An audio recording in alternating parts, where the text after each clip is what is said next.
Yay. Alright.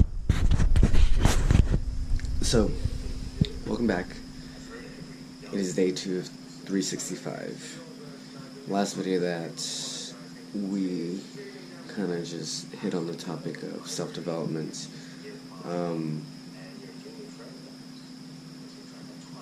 Basically, what was it?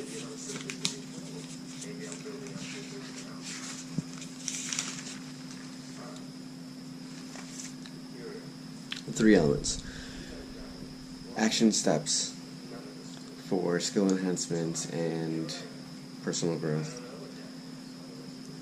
Self-assessment and self-knowledge.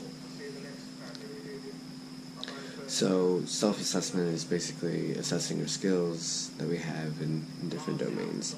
Now, what I want to start getting into is the self-awareness. The self-awareness that is necessary for us to create a better idea of ourselves, being more honest. And what occurs is that we have our thoughts, reactions, and feelings, and we have to be able to take like a third person perspective on it, being the witness, being present as it starts rising. Now, along with those two, it's like a continuous circle. Next to self-awareness is self-worth, then self-concept, and self-esteem.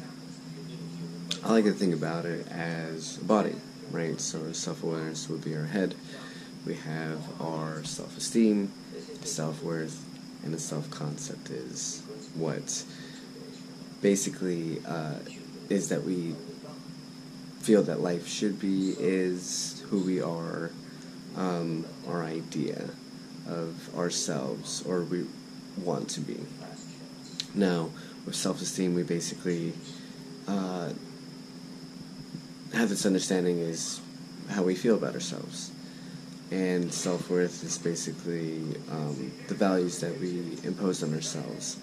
And that creates this understanding of our value.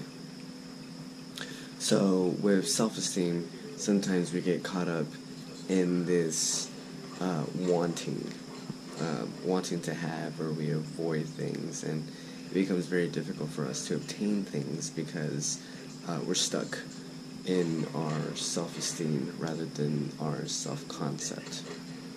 So for us to get to one point to the other, we start valuing what is real, what is self-fulfillment. So for self-esteem, you have to have self-fulfillment, rather being happy, because happy is a fleeting emotion that we're always chasing. We're lusting after anger, pride, all these low emotions that don't really benefit us. Now, as we are trying to create this self-fulfillment, obviously it's more satisfying, it's more concrete, it has a better foundation. We combine that and we take a look of our past and any of the stories that we have that creates our beliefs, our thoughts, our feelings, our opinions, limiting beliefs, inconsistent thoughts, up and down feelings, and opinions that are irrelevant. That's healing our past, because our self-esteem is connected to our past and our present, for our self-concept is connected to our present and our future. So one is realistic, where we are right now, and the other one is where we want to be, idealistic. And then the gap between us is basically the trauma or the tragedy that we have to go through. The shorter that is, the faster we will transform into what we want to be. And of course, that comes through being honest.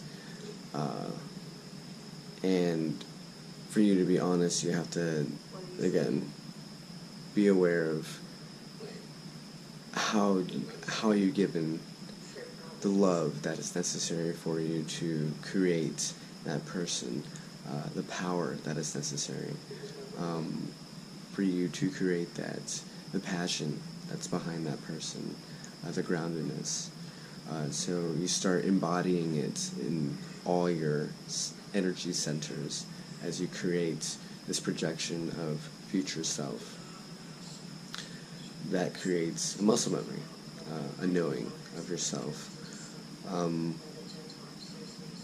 Finally, what happens is that, like, when we get caught up in, I guess, the process, we'll get caught up in anger and frustration, or we'll go into anxiety and fear, and then guilt and shame, and then we start to spiral down into this pit, a hole.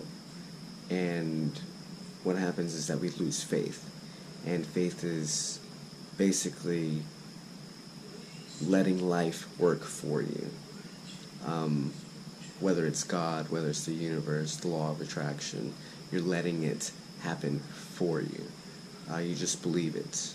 And living through faith is not living through fear. You're stepping through the tension despite the circumstances and the obstacles that you may have to overcome for your endeavors. Alright guys, so I'm out and about. Let us talk about. Peace.